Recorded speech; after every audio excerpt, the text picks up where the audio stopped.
বিশ্বনবী দৌড়ে দৌড়ে নামাজে যেতে নিষেধ করেছেন। ইদা উকিমাতিস সালাতু ফালা তা'তুহা তাসআউন ওয়া আতুহা তামশুন আলাইকুম বিস-সাকিনা ফামা আদরাকতুম ফাসাল্লু ওয়া মা ফাতাকুম ফাতিমু।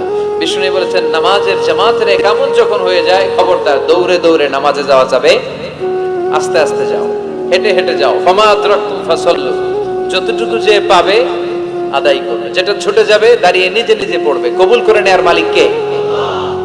নামাজের জামাত দেখে দৌড় দিবেন, কিভাবে যাবেন? আস্তে আস্তে। আপনি দৌড়ে দৌড়ে গেলে আপনার ব্রেথ ইন ব্রেথ আউট হাঁপানির ব্যারাম হবে।